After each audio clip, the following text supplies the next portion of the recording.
Assalamualaikum warahmatullahi wabarakatuh.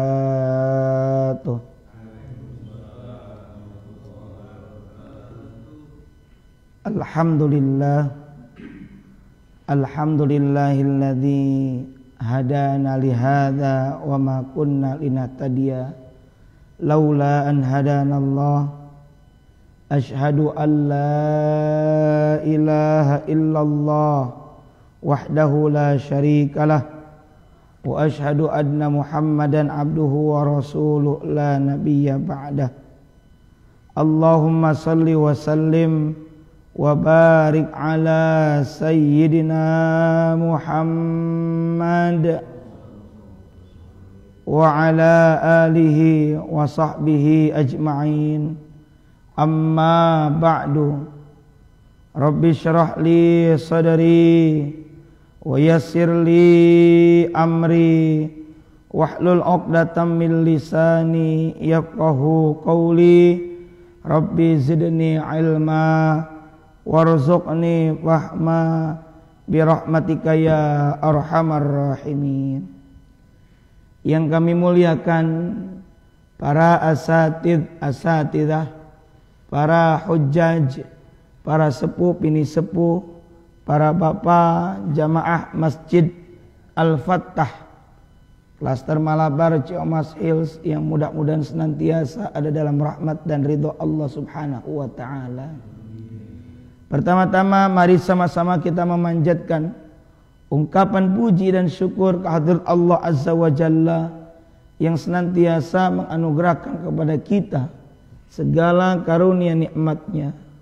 Utamanya adalah nikmat iman, nikmat Islam, nikmat sehat wal afiyah, dan tak lupa adalah nikmat waktu luang. Alhamdulillah. Salawat beriring salamnya semoga senantiasa tercurahkan kepada insan teladan sepanjang zaman yang membawa umatnya minadz zulumati ilan nur, dari zaman jahiliyah menuju zaman Islamiyah.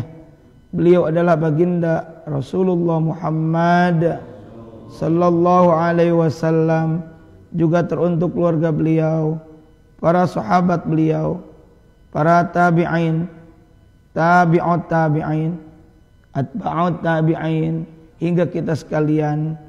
Semoga termasuk dalam jajaran umatnya dan mendapatkan syafaatul uzma dari beliau di yaumil akhir nanti. Amin ya Allah ya Rabbal Alamin. Mengawali pengajian pada kesempatan pagi ini, mari kita awali dengan membaca surat Al-Fatihah. Semoga dengan keberkahan surat Al-Fatihah ini Allah mudahkan segala urusan kita, terutama dalam rangka taat kepada Allah Ta'ala. Juga hasil daripada pengajian ini berupa ilmu yang bermanfaat dan barokah. Ala hadhihi niyyah wa ala kulli niyatin salihah wa ila hadratin nabiyil mustafa Muhammadir Rasulillah sallallahu alaihi wasallam wa ala alihi wa azwajihi wa dhurriyyatihi wa ahli baitihi wa liman dakhala fi baitihil kiram. Syai'un lillahi lahumul Fatihah. A'udzu billahi minasy syaithanir rajim. Bismillahirrahmanirrahim. Alhamdulillahi rabbil alamin, arrahmanir rahim, maliki yaumiddin, iyyaka na'budu wa iyyaka nasta'in, ihdinas siratal mustaqim, siratal ladzina an'amta 'alaihim ghairil maghdubi 'alaihim waladdallin. Rabbi ighfirli wa liwalidayya. Amin. Kita lanjut dulu dengan membaca Sayyidul Istighfar. Silakan diikuti. Bismillahirrahmanirrahim. Allahumma anta rabbi la ilaha illa anta khalaqtani wa ana abduka wa ana ala ahdika wa wa'dika mastata'tu a'udzu bika min syarri ma sana'tu abu'u laka bi ni'matika 'alayya wa abu'u bi dzambi faghfirli fa innahu la yaghfiru dzunuba illa anta. Para bapak jamaah sekalian rahimakumullah, pada kesempatan ini kita akan melanjutkan pengajian kitab Hadits Arba'in lil Imam An-Nawawi, masuk ke dalam hadis nomor 5 yang akan membahas tentang bid'ah, perkara baru dalam agama. Mari kita simak bersama-sama. Bismillahirrahmanirrahim. An Ummil Mukminin, diriwayatkan dari Ummul Mukminin, ibunya orang-orang beriman, Ummi Abdillah, Ummu Abdullah Aisyah radhiyallahu anha. Yang dimaksud dengan Ummu Abdillah atau Ummul Mukminin di sini adalah Sayyidah Aisyah radhiyallahu anha. Itu Aisyah. Timbul pertanyaan, Rasul dari Aisyah tidak sempat punya anak, tapi kenapa disebut dengan Ummu Abdillah, ibunya Abdullah? Biasanya kalau seorang ibu punya anak namanya Ahmad, bisa dipanggil Ummu Ahmad, ibunya Ahmad. Bapak punya anak namanya Fatoni, bapak bisa disebut Abu Fatoni, panggilan. Nah, ini kenapa Aisyah yang tidak punya anak tapi disebut dengan Ummu Abdillah? Karena Abdullah ini adalah anak saudara perempuannya, yakni Asma binti Abu Bakar. Nah, bibi atau tante istilah kitanya, ammah, itu posisinya sering disamakan seperti orang tua. Bapak saja punya ponakan, ponakan itu ke bapak sama posisinya seperti orang tua. Apalagi kalau bapak punya ponakan, ponakan itu adalah perempuan, dia tidak punya ayah kandung karena sudah meninggal, saudara laki-laki kandung pun tidak ada, kakek dari pihak ayah pun tidak ada, kita sebagai pamannya bisa berpotensi menjadi wali. Ya. Pun demikian ketika kita punya keponakan, kalau dia yatim, kita ini bisa menjadi posisinya seperti halnya orang tuanya, gitu. Nah, Aisyah punya ponakan namanya Abdullah, dan Aisyah ini sering dekat dengan ponakannya ini, sehingga beliau sering dipanggil dengan Ummu Abdullah, begitu. Radhiyallahu anha, semoga Allah meridhoi Aisyah. Qalat, berkata ini Aisyah. Apa kata Sayyidah Aisyah? Sayyidah itu secara bahasa kalau sudah menikah namanya nyonya, kalau belum menikah berarti nona. Ya, kita ada miss, ada missis. Sayyidati disingkat menjadi Siti. Jadi Siti itu dari akronim dari Sayyidati. Seperti halnya orang-orang Arab itu memanggil kepada laki-laki dengan panggilan ya Sidi. Sidi itu akronim atau kependekan kata dari Sayyidi, yaitu tuanku. Kalau kata anak zaman sekarang bosku lah, kira-kira begitu ya. Ya Sidi. Maka kalau perempuan Siti, singkatan itu Siti. Ya. Kayak kita jalan misalnya RD, Kalau bahasa Inggris ya, artinya apa? Road, ya kan? Jalan. Kalau kita JL ya, singkat. Qala Rasulullah sallallahu alaihi wasallam. Kata Sayyidah Aisyah, telah bersabda Rasulullah Muhammad sallallahu alaihi wasallam, man ahdatha. Aisyah menyampaikan sabda Nabi. Man, bahasa Inggris, bahasa Arab sama juga. Man, artinya apa man? Orang, ya kan? Barang siapa ahdatha, secara bahasa hadatha artinya baru. Misalnya kita mendengar ada sifat bagi Allah yang wajib bagi Allah itu apa? Allah itu bersifat kidam, artinya terdahulu. Lawannya adalah mustahil, Allah itu hudus, artinya baru. Mustahil, Allah itu baru. Di antara puji ada namanya puji qadim alal qadim. Puji zat yang lama memuji kepada zat yang lama. Allah memuji kepada dirinya sendiri. Kata Allah, la ilaha illa ana fa'budni.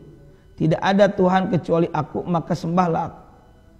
Ada lagi puji hadis alal qadim. Hadis itu artinya yang baru. Yani kita sebagai makhluk zat yang baru memuji kepada Allah. Jadi hadis itu secara bahasa artinya baru. Gitu. Kita kentut punya hadas. Nah, secara pendekatan bahasa, sesuatu yang keluar baru, atau sesuatu keluar yang terjadi yang baru dari diri kita, yang tadinya suci kemudian punya hadas seperti kentut, gitu. Cara bahasa, gitu. Nah, ahdatsa berarti mengada-ngadakan perkara yang baru. Barang siapa orang yang melakukan perkara baru atau mengada-adakan sesuatu yang baru, fi amrina. Amr secara bahasa artinya perkara. Pada atau dalam urusan kami, yakni urusan agama Islam. Hadza, yang ini maksudnya agama Islam. Siapa orang yang mengada-ngadakan, kalau ngada-ngadain tadinya ada atau tidak? Tidak ada. Baru atau sudah lama? Baru ada. Dalam urusan kami, yakni urusan agama, tadinya tidak ada tapi mengada-ngada. Itu. Laisa minhu. Itu. Sesuatu yang bukan merupakan darinya. Dari perkara agama, artinya bertolak belakang dengan syariat. Fahuwa raddun, maka perkara itu tertolak. Rawahul Bukhari wa Muslim. Telah meriwayatkan hadis tersebut Imam Al-Bukhari dan Imam Muslim. Wa fi riwayatin li Muslimin, dan dalam riwayat Imam Muslim dalam kitab Sahih Muslim redaksinya begini. Man amila, barang siapa yang beramal, yang berbuat amalan halnya satu perbuatan, laisa alaihi amruna, yang tidak berdasarkan perintah kami, tidak berdasarkan Al-Quran dan As-Sunnah, fahuwa raddun, maka perkara itu tertolak. Para bapak jemaah sekalian rahimakumullah, sepintas kalau kita pahami teks hadis ini begini saja, maka kemudian akan timbul tuduhan bahwa digeneralisir, dianggap sama semua perkara yang baru dalam agama Islam, maka itu mutlak tertolak. Itu kalau kita pahami satu hadis saja. Berarti perkara-perkara yang baru semuanya tertolak. Perkara-perkara baru padahal kalau kita boleh telisik, kita telusuri di zaman Nabi dengan zaman sekarang banyak sekali perbedaan-perbedaan. Tapi perbedaan-perbedaan itu tentunya tidak prinsipil, tidak tidak prinsip, tidak pokok. Contoh, di zaman Nabi kita sholat masuk ke masjid itu kira-kira pakai alas kaki, sendal maksudnya, terompah atau tidak, Pak?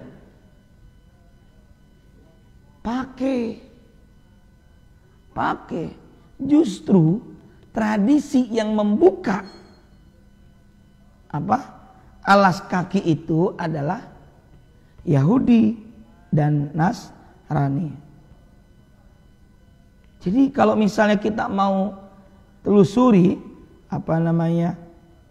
tradisi buka sendal atau alas kaki itu adalah justru bukan dari kita.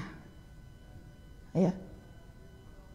Makanya ada redaksi begini, selisihilah, dalam arti berbedalah kamu dalam praktek. Ya. Selisihilah kamu dalam tradisi. Di antaranya adalah ketika masuk di mana orang-orang Yahudi dan Nasrani mereka itu membuka alas kaki. Kalau begitu ketika kita masuk masjid buka alas kaki dianggap tasyabbuh dong. Ternyata tidak demikian juga. Artinya para bapak jamaah sekalian rahimakumullah, tidak semuanya perkara baru itu selama tidak bertolak belakang dengan agama kemudian mutlak dianggap bid'ah. Mari kita lihat apakah semua bid'ah itu kemudian tertolak, dalam arti apakah semua bid'ah itu semuanya dianggap dhalalah. Sebab kita pernah mendengar dianggap sama kullu bid'ah dhalalah. Pernah nggak Pak dengar selalu dialamatkan kepada perkara-perkara baru itu selalu dianggap sesat? Misalnya masjid ini kan sering menyelenggarakan kegiatan peringatan Maulid Nabi. Bapak juga di tetangga, dalam bertetangga, ketika ada yang meninggal kemudian menyelenggarakan tahlilan, yang mana prakteknya adalah doa bersama untuk mendoakan siapa? Mayit, si jenazah, orang yang meninggal. Lalu ada lagi, kita masjid, kembali lagi ke masjid. Masjid di zaman Nabi belum di granit, belum di marmer, belum ada keramik, ya. Kemudian di zaman Nabi sudah ada belum ilmu tajwid secara praktis? Belum. Kodifikasi, pembukuan, mushaf seperti sekarang rapi, atau huruf-huruf dalam mushaf tersebut ada harokatnya, sudah ada belum di zaman Nabi? Belum. Ya. Nah, lalu bagaimana dengan hadis ini? Apakah kontradiksi? Jawabannya tidak. Hadis yang sedang kita bahas, man ahdatsa fi amrina hadza ma laisa minhu fahuwa raddun, ini dalil berbicara tentang perkara yang baru dalam Islam di mana bertolak belakang dengan syariat. Itulah dalil tentang bid'ah dhalalah, bid'ah yang sesat, bid'ah yang sayyi'ah, bid'ah yang buruk.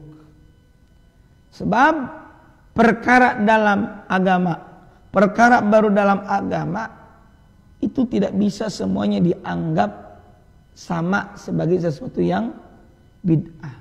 Maaf, sebagai sesuatu yang sesat. Ada hadis Nabi yang umum kita sering dengar,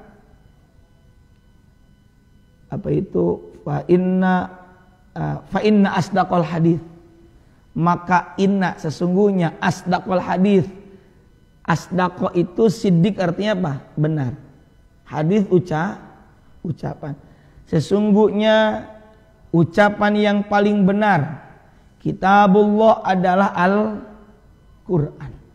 Wa khairul hadi, dan sebaik-baiknya petunjuk hadiyu Muhammad adalah petunjuknya dari Nabi Muhammad, yakni as-sunnah.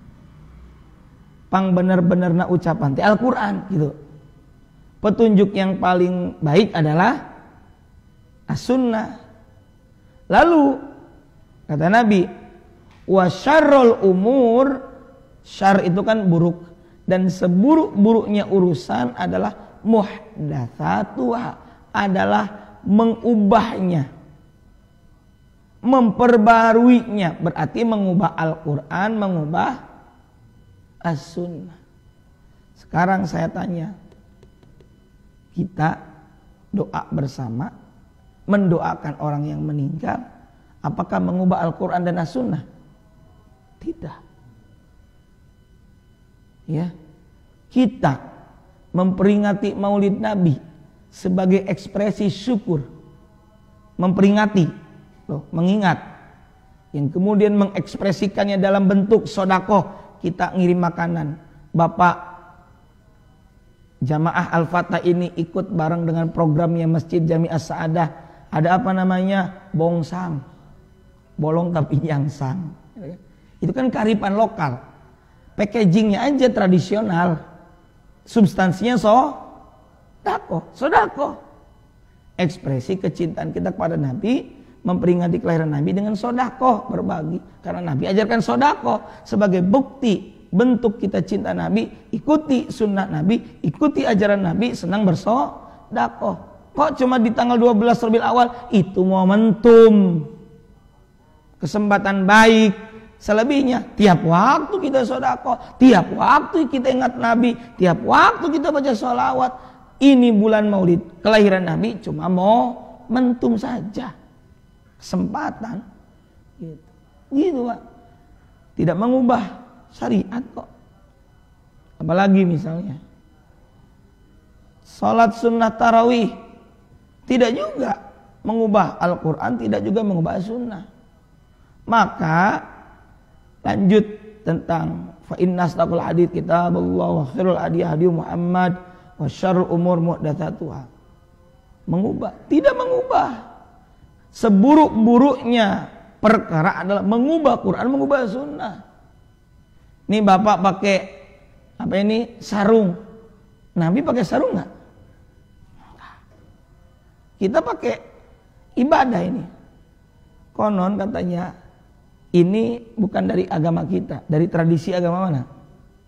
Tetangga kita, ya. Apa itu? Hindu atau Buddha? Saya lupa. Hindu ya, dua-duanya. Tapi oleh orang terdahulu digunakan untuk kegiatan syar'an. Syar'an itu kegiatan syariat. Syar'an. Dan lidahnya orang Jawa, an itu menjadi ngan ya. Malah ada yang alhamdulillah Robil ngalami, masih ada kan. Syar'an menjadi sarangan gitu. Kemudian latah saja akhirnya sarangan-sarangan, sarungan. Dipakailah untuk tradisi keagamaan. Tuh sarungan.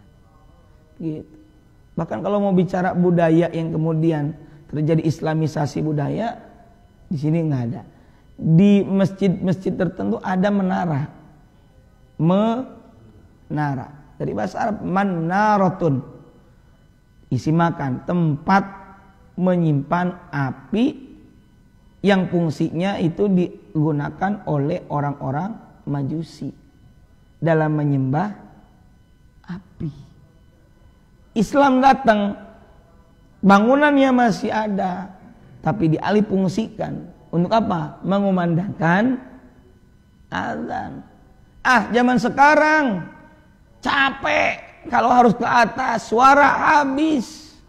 Akhirnya apa? Kita pakai wakilnya. Nih, apa namanya? Speaker, pengeras suara. Baru di zaman Nabi ada tidak? Nggak ada. Ya, makanya wasyarul umuri muhdatsatuha. Seburuk-buruknya perkara adalah mengubah Quran, mengubah sunnah. Ya. Wasyarul muhdatsat wa kullu muhdatsatin bid'ah, dan setiap perkara yang baru adalah bid'ah. Nah, mengubah Quran dan sunnah itu adalah perkara yang baru, dan itu adalah wa kullu bid'atin dhalalah. Bid'ah yang begitu adalah sesat. Adapun bid'ah, kata seorang ulama besar ahli usul fiqh namanya Syekh Izzuddin bin Abdussalam, bahwa bid'ah itu adalah fi'lun, satu pekerjaan, malam yuhad, yang tidak terjadi fi asri Rasulullah sallallahu alaihi wasallam, di masa Kanjeng Rasulullah Muhammad sallallahu alaihi wasallam. Itu definisi bid'ah. Perkara pekerjaan yang tidak terjadi, tidak ada di masa Nabi.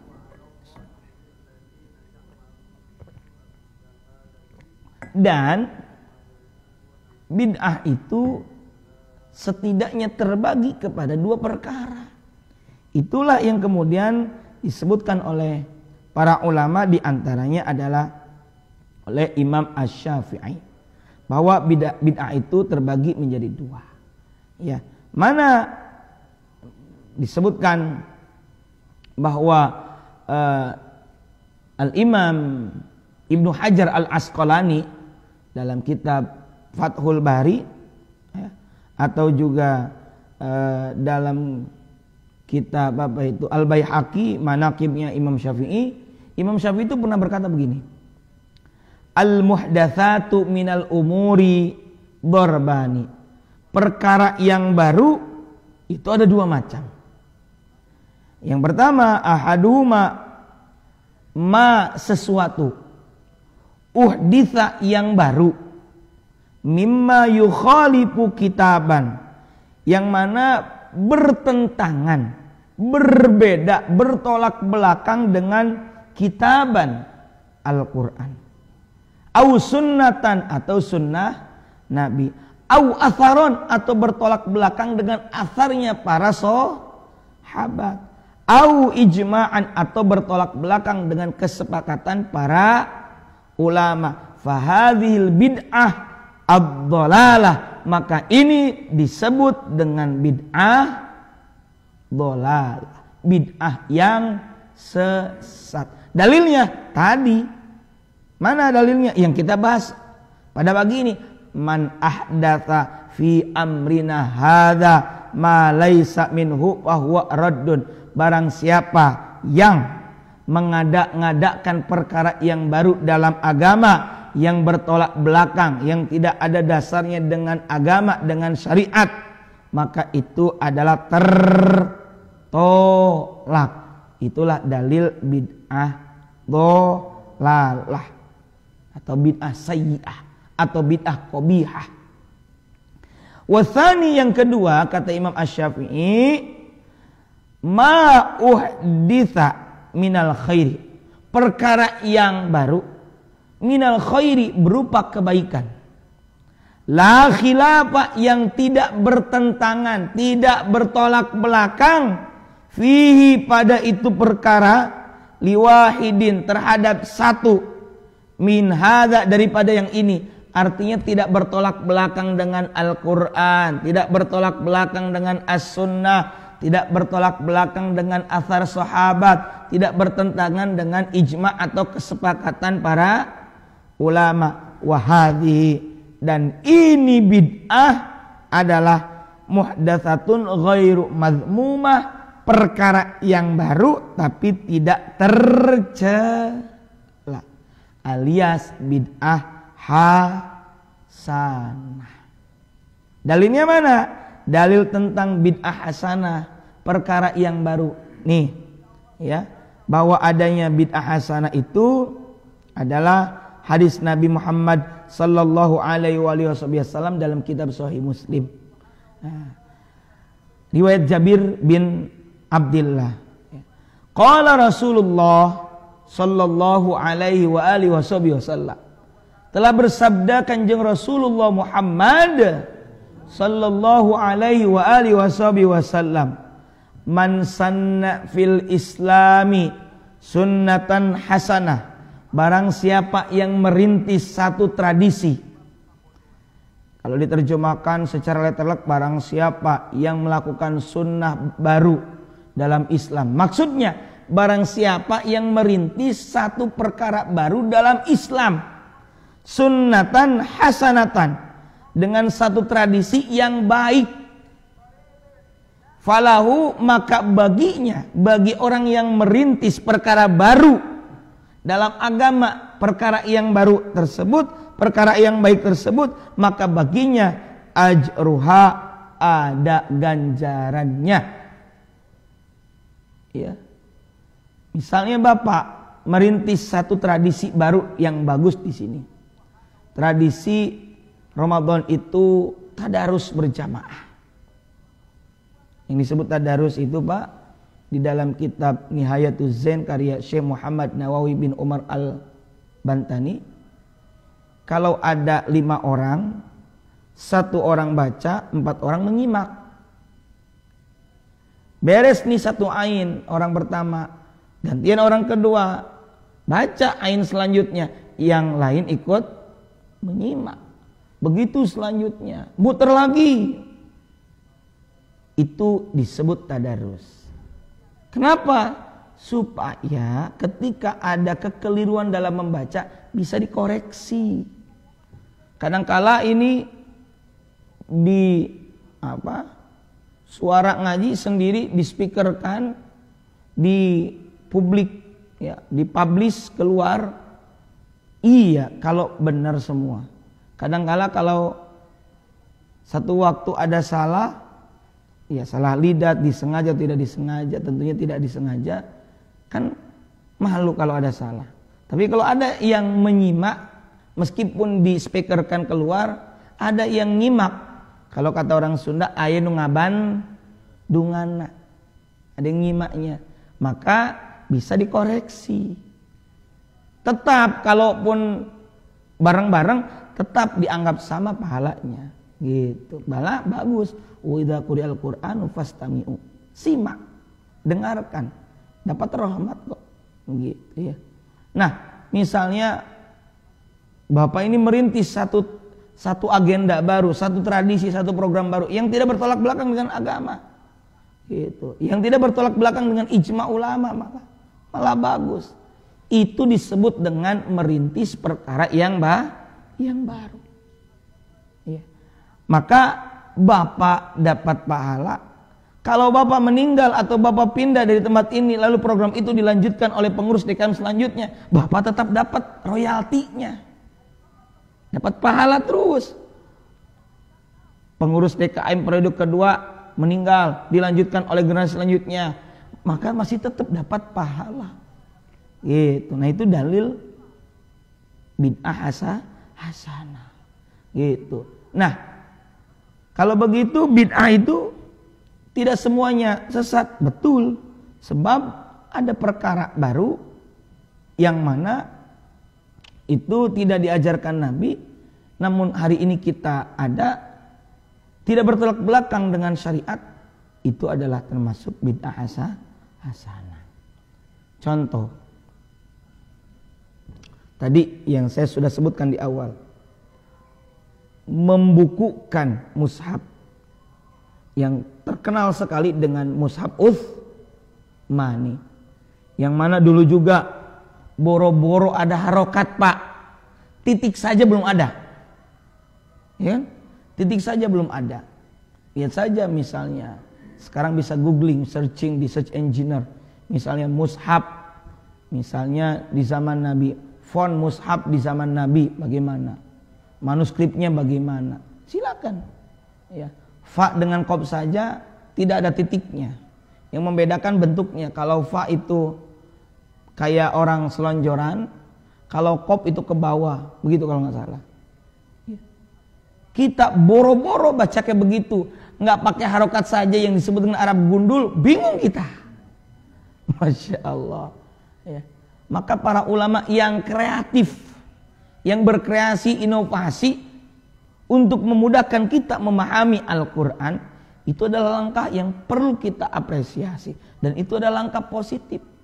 Nabi tidak melakukannya, tapi dilakukan di zaman sekarang. Pengajian-pengajian, Nabi betul bersabda, man salaka tariqan yaltamisu fihi ilman sahalallahu tariqan ilal jannah, atau riwayat yang mirip-mirip ya. Atau man kharaja fi talabil ilmi fa huwa fi sabilillah hatta yarji, atau thalabul ilmi faridatun ala kulli muslimin wa muslimah, yang intinya adalah tentang hadis thalabul ilmi. Tapi penamaan yang sekarang, kajian ahad pagi, jihad ngaji ahad, bukan? Ada lagi mamah AA beraksi. Di zaman Nabi nggak ada. Kuliah subuh, di zaman Nabi nggak ada. Penyebutan begitu. Ya. Sekarang kan kreatif orang-orang. Pengajian zaman sekarang ada presenternya, dibuat menarik dengan berbagai metode. Tapi substansinya adalah thalabul ilmi. Meskipun berbeda. Padahal orang-orang di zaman sekarang kalau mau cerdas, apalagi ahli-ahli pendidikan, ahli-ahli strategi dalam pendidikan, metode dalam pendidikan, lihat saja bagaimana Nabi itu dalam menyampaikan ilmu. Misalnya Nabi satu waktu mengundang perhatian sahabat-sahabat yang sedang ada di pojokan kanan kiri dan sebagainya. Siapakah yang tahu tentang ini, tentang itu? Atau kata Nabi, siapakah yang ingin aku beritahukan tentang amalan yang memasukkannya ke dalam surga? Siapa mau? Itu kan mengundang perhatian ya. Jadi Nabi sering melemparkan pertanyaan atau kuis ya. Bukan Nabi tidak tahu, tapi itu di antara dalam rangka strategi dakwah untuk mengundang perhatian orang. Luar biasa Nabi itu ya. Nah kembali, jadi di zaman sekarang ada hal baru. Lalu bagaimana misalnya perkara-perkara baru itu tidak diajarkan oleh Nabi? Contoh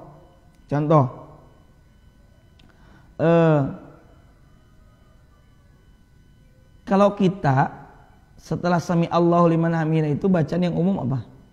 Rabbana lakal hamdu mil'us samawati wa mil'ul ardi wa mil'u ma syi'ta min syai'im ba'du. Dalam Sahih Bukhari hadis nomor 799 ada riwayat begini ya.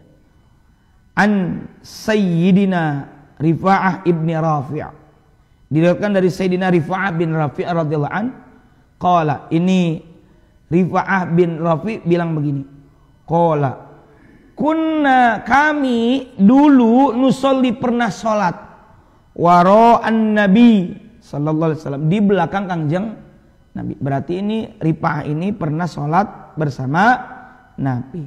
Falamma rafa'a ra'sahu, maka ketika beliau yakni Kangjeng Nabi rafa'a bangun, rafa'a itu secara bahasa mengangkat ra'sahu kepalanya, minar raq'ati dari ruku, bangun dari ruku, qala, Nabi membaca sami Allahu liman hamidah. Qala, ada yang berkata rajulun, seorang laki-laki, wara'ahu, di belakang beliau, dengan membaca apa? Rabbana walakal hamdu hamdan katsiran tayyiban mubarakan fi. Bacanya gitu. Padahal itu enggak diajarkan oleh Nabi. Bacanya bagaimana tadi? Rabbana lakal hamdu hamdan katsiran thayyiban mubarakan fi. Rabbana, ya Allah ya Tuhan kami, walakal hamdu, dan untuk mulah segala puji. Hamdan katsiran, halnya pujian yang banyak. Ya, katsiran yang banyak. Thayyiban, mubarakan fihi, thayyiban, halnya pujian yang baik, mubarakan, yang penuh keberkahan, fihi, pada itu pujian. Falamma, maka ketika insoropa, selesai sholat, beres nih sholat, qala, Rasul berkata, manil mutakallim, beres nih ceritanya. Siapa tadi orang yang berbicara, orang yang membaca bacaan tadi? Bacaan yang dimaksud adalah Rabbana walakal hamdu hamdan katsiran thayyiban mubarakan fi. Siapa yang baca itu? Enggak langsung dikatain, saya tak nyanyahoanan, kalau maksudnya gitu kan.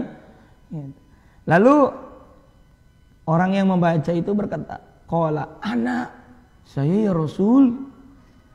Apa jawab Nabi? Qala, Nabi memberikan jawaban sekaligus memotivasi, tidak menakut-nakuti. Apa kata begini Nabi? Ra'aitu bid'atan wa thalathin. Bid'ah di sini bukan pakai dal. Kalau tadi bid'ah, ini bid'atan. Aku melihat bid'atan wa thalathina, lebih, bid'ah itu lebih dari 30 malaikat, di mana 30 malaikat itu yabtadiruna, berlomba-lomba, berebutan, paburu-buru, kalau kata orang Sunda, ayyuhum yaktubuha, menulis pahalanya. Jadi Nabi memberikan motivasi begitu. Tahu enggak, kamu yang baca itu malaikat 30-an lebih malaikat itu berlomba-lomba mau mencatat pahala yang kamu baca itu. Nabi enggak menyalahkan selama tidak bertolak belakang. Ada yang mengatakan juga ini adalah hadis takririyah, bahwa Nabi membenarkannya, itu kan. Jadi tidak menyalahkan. Tapi permasalahannya, sebelumnya Nabi ajarkan tidak? Tidak, begitu. Gitu. Mana lagi misalnya? Termasuk lagi adalah sholat sunnah setelah wudhu. Pernah dengar istilah sholat sunnah syukur wudhu? Iya. Ini dalilnya begini. Nabi nggak pernah mempraktekin. Nabi bilang begini kepada Bilal, ya, anna Nabi sallallahu alaihi wasallam qala li Bilal. Nabi bersabda kepada Bilal, ya, inda sholatil fajri, ketika sholat fajar, maksudnya beres sholat fajar, kayak kita lah begini, beres sholat subuh, Nabi bercakap-cakap, ngobrol dengan Bilal bin Rabah. Ya Bilal, kata baginda Nabi, wahai Bilal, haditsni, ceritakanlah kepadaku, bi arja amalin amil tahu fil Islam, ceritakanlah kepadaku tentang amal apa yang paling kamu harapkan, yang telah kamu kerjakan dalam Islam. Amalan apa sih? Coba. Fa inni, kenapa Nabi bertanya demikian? Fa inni, karena sesungguhnya aku sami'tu, pernah mendengar, dafa na'laika, saya pernah mendengar langkah terompahmu. Apa terompah teh? Sendalmu, ya. Baina yadayya fil jannah, aku pernah mendengar langkah sandalmu di surga. Amal apa sih yang kemudian sampai terompahmu, langkah sandalmu itu terdengar ke atau di surga? Jawab siapa? Sayyidina Bilal bin Rabah, qal ma amiltu amalan arja indi. Kata Bilal, tidak ada amal yang paling aku harapkan, arja indi, yang aku harapkan dariku, anni, hanya saja bahwasanya aku lam atatoharu tohuron fi saati lailin au naharin illa sallaitu bidzalika tuhur. Tapi di mana selain saya ini tidak pernah bersuci, saya ini tidak pernah berwudu, baik berwudu ini di siang hari atau di malam hari, illa kecuali sallaitu, aku salat bidzalika tuhuri, maksudnya salat sunnah sesuai yang dicatat apa ini? Bidzalika tuhur, yakni salat sunnah setelah bersuci alias berwudu. Ma kutiba li an usolli. Dalam arti beliau Sayyidina Bilal bin Rabah punya amalan yang belum dilakukan oleh orang yang lain, yaitu apa? Salat sunnah 2 rakaat setelah berwudu. Inilah yang kemudian disebut dengan salat sunnah syukur wudu. Gitu. Bilal bin Rabah yang kali pertama, dalam arti yang banyak mengerjakan amal ini, yang kemudian membuat Nabi mengatakan demikian, bahwa terompahnya Bilal itu sampai kedengar ke surga. Gitu. Ada lagi doa iftitah. Kita umumnya kalau baca doa iftitah kan macam-macam ya. Ada yang apa? Allahu Akbar kabiro, ada yang langsung inni wajjahtu, ada yang Allahumma ba'id baini. Bagus semuanya. Semuanya bagus. Nah, hanya saja dalam riwayat Sayyidina Abdullah bin Umar bin Khattab radhiyallahu ta'ala anhuma, ada satu riwayat begini. Kata Ibnu Umar, kami dulu pernah sholat bersama Nabi Muhammad sallallahu alaihi wasallam. Idzu qala rajulun minal qaum. Nah, tiba di belakang Nabi ada yang sholat, dan dalam bacaan sholat itu membaca Allahu Akbar kabira walhamdulillahi katsira wa subhanallahi bukratan wasila. Singkat cerita, beres sholat, kata baginda Nabi apa? Manil qail. Siapa yang baca itu bacaan tadi waktu sholat? Ya, kalimah kada wa kada, kalimah ini lah kira-kira. Qala rajulun, berkatalah seorang laki-laki. Ya, minal qaum, dari jamaah itu. Ana ya Rasulullah, saya ya Rasul. Karena memang waktu itu belum diajarkan. Qala, jawab Nabi, ajibtu. Udah jadi bahasa kita, ajib. Artinya apa? Takjub. Aku heran. Ya. Aku takjub. Aku kagum. Kata baginda Nabi, saya kagum laha terhadap itu kalimat yang dibaca. Kenapa? Futihat laha abwabus sama. Kenapa kagum dengan kalimat-kalimat itu? Sebab kalimat-kalimat itulah pintu-pintu langit dibuka. Berarti ini menunjukkan apa? Respon positif. Nabi tidak marah-marahin. Ya betul, saat itu Nabi masih ada, tapi permasalahannya sebelumnya Nabi belum pernah ajarkan. Tapi selama tidak bertolak belakang dengan agama, maka Nabi mengkonfirmasi itu sebagai perkara yang positif. Kita memang tidak bilang itu sebagai bid'ah, tidak. Ya. Tapi saat itu Nabi belum pernah ajarkan, gitu. Nah, dan ini bisa kita lihat juga bahwa kemudian di hari ini kita ini ada perkara yang baru, selama tidak bertolak belakang dengan agama, maka itu disebut dengan bid'ah hasanah. Mohon dimaklum juga para bapak jemaah sekalian, bahwa kita ini dalam menggali hukum, sumber hukum dalam Islam itu ada Al-Quran. Bagaimana kalau tidak ada di Al-Quran? Maka kita cari di As-Sunnah. Bagaimana kalau tidak ada di As-Sunnah? Apakah mentok di situ saja? Maka ada namanya qiyas. Bahasa sederhana dari qiyas itu adalah analogi hukum. Contoh analogi hukum terhadap kasus yang terjadi di zaman Nabi, kemudian dicari titik samanya dengan zaman sekarang. Contoh, kita di zaman ini di Indonesia sebagai warga negara Indonesia, zakat fitrah itu mengeluarkannya dengan apa? Dalam mazhab Syafi'i, beras. Secara prakteknya adalah dengan beras. Sedangkan yang dilakukan praktek di zaman Nabi itu bukan beras, tapi dengan apa?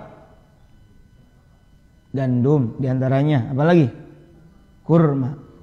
Loh, kalau begitu, kalau mau pakai pikiran pendek, ya kan? Ya. Berarti bid'ah dong. Wah. Padahal ini praktek ibadah. Oh, tidak begitu.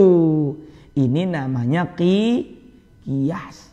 Disamakan, dianalogikan, diseumpamakan. Sama-sama apa? Sama-sama makanan pokok yang menguatkan badan kita, yakni beras, yang kemudian dikonsumsi menjadi nasi. Kita memakan kurma, mau 3 biji, 4 biji, 5 biji, 10 biji, nyamual sebe. Ya, nggak akan kenyang, nggak akan mengenyangkan. Karena memang bukan makanan pokok. Betul nggak? Ya mungkin sebagai pelengkap atau untuk suplemen yang apalagi zaman sekarang tuh. Ya, untuk antibody bagus itu. Saya sering tuh tiap hari air sampai mendidih, lalu dituangkan ke gelas, ambil 3 kurma masukin sampai diaduk-aduk, saya minum. Itu alhamdulillah. Itu membantu sekali syariatnya itu, wasilahnya itu. Bagus itu kurma. Nah, kembali. Jadi kita dengan beras, Nabi dengan gandum atau dengan kurma. Tapi itu bukan bid'ah, tapi istilahnya qiyas. Gitu. Dan ada lagi satu lagi, ijma' ulama, kesepakatan para ulama. Begitu. Jadi bukan sekedar Quran sunnah, Quran sunnah, Quran sunnah, Quran sunnah. Loh, kita belajar tentang praktek sholat bagaimana? Nah, para ulama, kalau sepakat para ulama, misalnya praktek wudhu, saya nanya, Bapak nih yang sudah Islam dari kecil, dari lahir belajar Islamnya dari kecil bersama orang tua, diajarkan oleh guru-guru dengan bermadzhab, dengan beraneka macam mazhab latar belakang atau bahkan ormas masing-masing. Tapi kan pasti tahu dong bahwa wudu itu ada fardu wudu. Mayoritas ulama sepakat bahwa fardu wudu ada berapa? Dalam mazhab Syafi'i misalnya ada berapa? 6. 1. Niat. 2. Membasuh muka. 3. Membasuh atau mencuci kedua tangan beserta atau sampai kedua siku. Yang keempat apa? Mengusap sebagian kepala dalam mazhab Syafi'i ya. Yang kelima, membasuh atau mencuci kedua kaki beserta kedua mata kaki. Yang keenam, tertib. Pertanyaannya, itu dalam Al-Quran surah Al-Ma'idah, kalau tidak salah ayat 6 ya. Ya ayyuhalladzina amanu idza qumtum ila sholati faghsilu wujuh ila akhir ayat. Itu cuma 4 disebutkan. Enggak ada niat, enggak disebutkan tertib. Loh, kau tahu dari mana? Kita mah orang awam, ikut ulama. Oleh para ulama sudah ada kesepakatan para ulama bahwa fardu wudu itu ada 6. Kan gitu dalam mazhab Syafi'i misalnya. Sebab dalam mazhab yang lain ada yang mengatakannya syarat dan sebagainya. Ini mazhab Syafi'i saja. Nah, kita sebagai orang awam, kita belajar dari ulama, dari guru ke guru. Itu dimudahkan. Para ulama bikin kitab macam-macam lah, ada yang tipis sampai yang tebal ya. Ada lagi kalau istilah kita mungkin dalam bentuk makalah, dalam bentuk diktat, dalam bentuk buku panduan dan sebagainya yang diterjemahkan. Itu kan sudah dibuat oleh para ulama. Tentu dalilnya dasarnya Al-Quran dan As-Sunnah gitu. Jadi tidak semuanya Al-Quran, As-Sunnah, Al-Quran. Kita butuh juga para ulama. Sekarang kita bisa tahu terjemahan Bismillahirrahmanirrahim artinya dengan nama Allah. Tahu dari mana? Kalau bukan belajar melalui ulama. Bismillah, bi artinya dengan, ismi artinya nama dan sebagainya. Itu melalui ulama. Nggak bisa kita bypass. Kita ini ngaji pada Rasulullah. Nggak bisa. Kita ini ke ulama, ke guru, nyambung terus. Gitu. Kalaupun salah akan ketahuan. Ini ternyata menyelisihi konsensus atau umumnya para ulama kan ketahuan. Saya menyampaikan misalnya, ini kok nggak umum yang disampaikan oleh para ulama. Gitu. Kalau masalah beda dalam hal furu'iyah atau terjadi khilafiyah itu tidak jadi masalah. Tapi kalau ini mencolok, wah ini beda, ini kok beda dari umumnya, akan ketahuan. Bapak-bapak juga sudah cerdas, sudah pernah mengaji di lain tempat, di lain guru. Gitu. Maka kembali lagi bahwa kita pahami bahwa bid'ah itu tidak semuanya dolalah, tidak semuanya sesat. Nah, Adapun yang sering kita dengar, mohon maaf, ada memang sekelompok dalam Islam yang memutlakkan bahwa pokoknya perkara yang baru dalam Islam itu semuanya digeneralisir sebagai sesuatu yang sesat. Tapi kalau kita mengikuti pendapat Imam Asy-Syafi'i yang kemudian disajikan oleh Imam Ibnu Hajar Al-Asqalani dalam kitab Fathul Bari, kita mengetahui bahwa bid'ah itu terbagi minimalnya dalam dua, yakni bid'ah dhalalah yang bertolak belakang dengan syariat, ya, ijma ulama. Ada lagi yang sejalan, tidak bertolak belakang dengan syariat, seperti apa? Ya, yang disebut dengan bid'ah hasanah. Adapun tadi saya bilang tahlilan itu ada yang mengatakan mungkin karena benci. Oke lah, katakanlah Nabi tidak melakukan, tapi mendoakan orang meninggal itu pernah dilakukan. Ya, walaupun tidak dikodifikasi, tidak disistematisasi secara struktur, namanya tahlilan 7 hari. Takziah kan? Ya takziah 3 hari. Oke lah.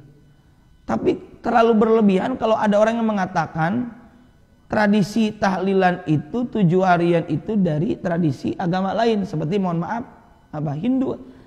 Saya punya teman itu di Maroko misalnya, mengatakan kami dari dulu tidak ada agama itu, tapi dari dulu kami menyelenggarakan yang disebut dengan tahlilan. Terlalu berlebihan juga. Kalaulah tidak mau tahlilan nggak apa-apa, tapi kalau berlebihan menyatakan demikian itu juga terlalu berlebihan.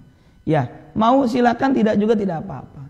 Saya termasuk orang yang berusaha menghormati perbedaan satu sama lain. Saya menyajikan ini semua. Mungkin di antara Bapak ada yang pernah mendengar bahwa bid'ah itu mutlak sesatnya, silakan kalau mau berpendirian tetap begitu.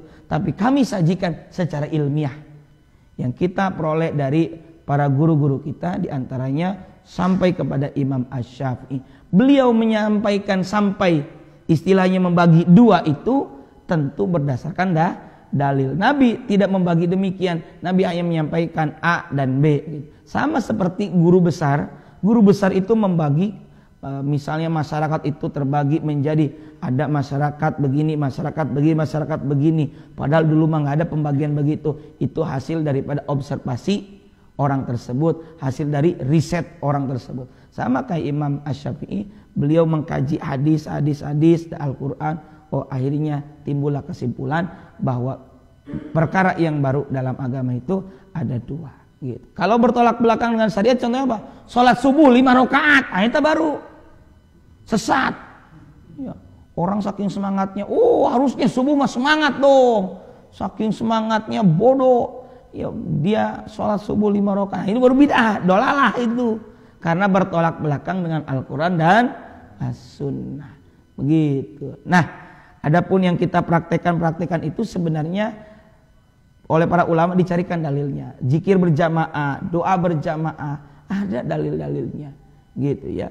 Kemudian doa berjamaah seperti yang kita lakukan tadi, ada dalil-dalilnya. Yang mau silakan, yang enggak juga enggak apa-apa. Yang penting kita kedepankan ukhuwah Islamiyah, kita kedepankan adab, kita kedepankan akhlakul karimah. Itu saja mungkin para bapak yang bisa kami sampaikan. Ada pertanyaan?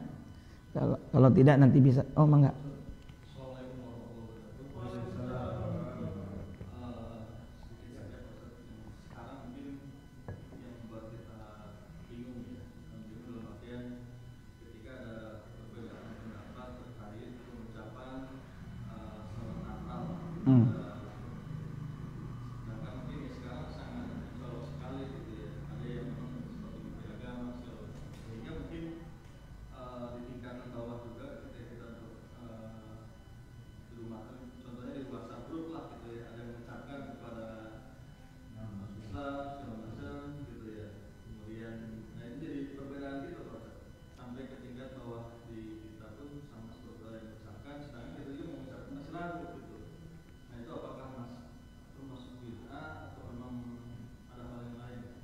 Baik,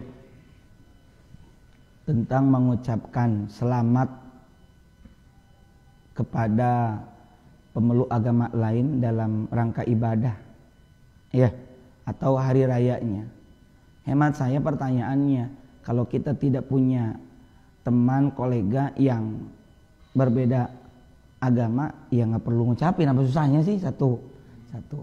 Yang kedua, ya, kalau kita tidak ada kepentingan, sama saja dengan poin pertama. Kepentingan itu dalam arti bapak ini tidak mengayomi, di bawahnya adalah yang beraneka macam, maka ya nggak perlu ribet kan gitu. Yang ketiga, kalau bapak berkaitan karena sebagai pemimpin yang kemudian harus bisa mengayomi, hemat saya kalimatnya adalah bukan selamat Natal, tapi selamat merayakan. Dalam arti kita mempersilahkan, beda gitu ya. Ini lepas dari khilafiyah, ya. Lepas dari khilafiyah. Sebab kalau kita dengarkan itu sampai ada Habib Ali Al-Jufri, ya. Beliau ketika ke Indonesia ada yang bertanya kemudian diterjemahkan. Beliau melihatnya dari sisi ukhuwah, persaudaraan antar agama. Lepas dari itu semua, lepas dari khilafiyah itu semua, ya, dalam rangka menjaga satu, ya kalau tidak perlu ya nggak usah diucapkan, kira-kira begitu.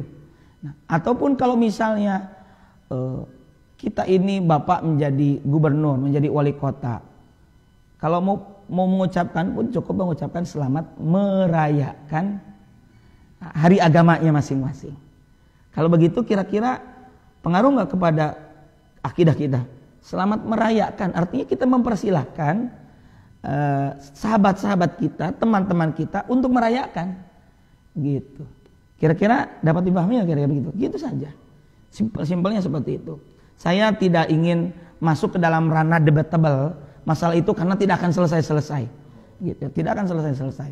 Jadi singkatnya kalau tidak ada teman kita, ngapain kita ngurusin begitu? Toh kalau tidak mengucapkan pun teman kita tidak rugi, ya sudah, masing-masing saja, gitu ya. Nah, tapi kalaupun mau, hemat saya di garis tengahnya adalah cukup mengucapkan. Nah, kalau kita sebagai bapak ketua RT, kemudian ada tetangga, ya dia sedang merayakan, ya selamat merayakan, ya selamat merayakan. Bukan berarti kita ini mengikuti iman mereka, mengikuti tradisi agama mereka, tidak juga. Dalam arti mempersilahkan. Toh Nabi apakah memerangi? Ya, termasuk Habib Ali Al-Jufri menyebutkan bahwa di Indonesia misalnya kita ini ada non-muslim, ada penganut agama lain, mereka itu betul tidak beriman. Kalau istilah agamanya sebagai kafir, tapi kalau istilah dalam berbangsa disebut ghairul muslim alias non muslim. Itu dalam, mohon maaf kalau misalnya saya sampaikan nih, saya basic saya adalah Nahdien, adalah NU. Ketika dulu di Banjar sempat rame ganti kafir menjadi non muslim, itu bukan berarti tidak boleh menyebut kafir kemudian lantas berarti nggak ada istilah kafir. Dalam tataran berbangsa dan bernegara sebutannya non muslim. Dalam tataran berbangsa dan bernegara saja. Iya, kalau tidak beriman ya kafir, betul. Gitu saja. Nah, kita di negeri ini non muslimnya atau kafirnya bukan kafir harbi, kafir yang memerangi. Apakah mereka memerangi kita? Tidak. Kita punya tetangga non muslim, tidak memerangi kita. Mereka bersama kita hidup berdampingan, damai di dalam rukun tetangga ini, di dalam rukun warga ini, di klaster ini. Maka kita satu sama lain, dalam surah Al-Mumtahanah ayat 8 dan 9, Allah tidak melarang kita untuk berbuat baik kepada mereka. Di antaranya membiarkan mereka, ya, dalam agamanya masing-masing. Lakum dinukum waliyadin. Yang penting kita tidak ikut dalam keimanan mereka dan tidak memengaruhi dan tidak menggoyahkan akidah kita. Maka kalaupun tadi mau mengucapkan selamat, ya merayakan. Selamat merayakan. Begitu. Nah, kira-kira dapat dipahami ya. Ini garis tengahnya. Mudah-mudahan Allah Subhanahu wa taala memberikan taufik dan hidayah kepada kita sehingga kita bisa kokoh dalam keimanan kita. Amin ya Allah ya rabbal alamin. Astaghfirullahaladzim ya maulana ya ma'bud ya karim ya Allah ya mujibas sa'ilin. Amin ya Allah ya rabbal alamin. Bismillahirrahmanirrahim. Alhamdulillahirabbil alamin. Hamdan na'imin. hamdan syakirin hamdan yuwafi ni'ama wa yukafi mazidah. Ya Rabbana lakal hamdu wa lakas syukru kama yanbaghi li jalali wajhikal karim wa li 'azimi sultanik. Allahumma salli ala sayyidina Muhammad wa ala alihi wa sahbihi ajma'in. Allahumma ighfir lana